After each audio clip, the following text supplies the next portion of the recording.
Hello বন্ধুরা, কেমন আছো সবাই? আশা করছি সবাই খুব ভালো আছো। আমার চ্যানেলে সবাইকে স্বাগত জানাই। আজকের ঘরে রান্না করেছিলাম আলু পটল দিয়ে ভাঙর মাছের তরকারি, আর সাথে ছিল কাঁচা লঙ্কা।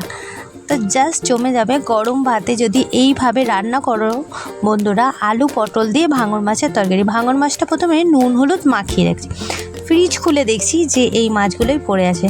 তো ভাবলাম কি করব, তো চলো আলু পটল দিয়ে করে নেওয়া যাক। পটলটাও দেখছি শুকোচ্ছিল, তাই আলু পটল দিয়ে আজকের এই রেসিপিটা রেঁধে দিলাম। এই যে এখানে মাছটা ভাজা চলছে। এখানে দেখো বন্ধুরা, আমি সব কিছু কেটে রেখে দিয়েছি। এখানে পেঁয়াজ, টমেটো, আদা, কাঁচা লঙ্কা, আর এইদিকের প্লেটে আলু পটল কেটে রেখে দিয়েছি। মাছটা তো ভাজা হয়েই গেল, এবার আলু পটলটাও ভাজা হচ্ছে।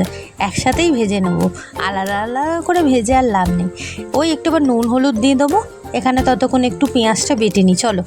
তো পেঁয়াজটা এই যে কুচিয়ে রেখেছিলাম, আজকের এই পেঁয়াজ বাটা আর কাঁচা লঙ্কা বাটা দিয়ে রান্নাটা করব।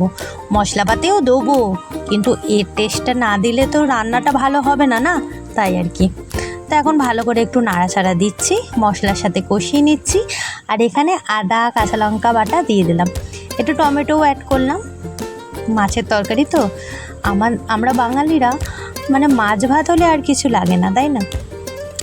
তো গরম ভাতে যদি এরকম একটা তরকারি থাকে সাথে, আর কিছু লাগে বলো বন্ধুরা?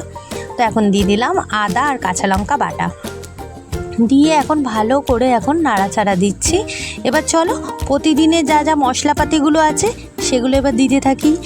একটু হলুদ গুঁড়ো, একটু লঙ্কা গুঁড়ো, একটু জিরে গুঁড়ো, একটু নুন দিয়ে এখন ভালো করে কষিয়ে নেওয়া হচ্ছে। এরপর একটু জল দিয়ে দেবো, দিয়ে 10 মিনিটের জন্য ঢাকনা চাপা দেবো। ব্যাস রেডি হয়ে যাবে আমার। এই যে জল দিয়ে দিচ্ছি, দিয়ে এখন ভালো করে কষিয়ে নিচ্ছি।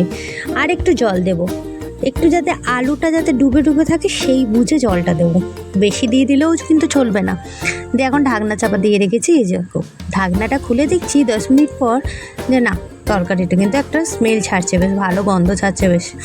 আর এই দেখো আলুটাও সিদ্ধ হয়ে গেল কিন্তু। এবার মাছটা দিয়ে ফুটিয়ে নামিয়ে দেবো। দুটো দাগা ছিল আর মাথা ছিল, তো এই দিকেই আজকে রান্নাটা শেষ করলাম। আমার ভিডিও যদি তোমাদের ভালো লেগে থাকে প্লিজ বন্ধুরা চ্যানেলটিকে লাইক করো, শেয়ার করো, আর হ্যাঁ মনে করে কিন্তু সাবস্ক্রাইব করে দিও। কমেন্ট সেকশানে জানিও কে কোথা থেকে দেখছো আমার ভিডিও, আমি কিন্তু রিপ্লাই দেবো। আর ওপর থেকে কাঁচা লঙ্কা একটু চিড়ে চিড়ে কেটে একটু জাস্ট সাজিয়ে দিয়েছি, যাতে স্মেলটা যাতে থাকে, গন্ধটাই তো আসল, এইটা দিয়েই ভাত খাওয়া হয়ে যাবে। দারুণ হয়েছিল রেসিপিটা, আর এটা আমাদের ঘরে খেতে সবাই খুব ভালোবাসে। আমার ভিডিও যদি তোমাদের ভালো লেগে থাকে প্লিজ বন্ধুরা চ্যানেলটিকে লাইক করে কিন্তু পাশে থেকো। আজকের মতো এখানেই শেষ করলাম, বাই।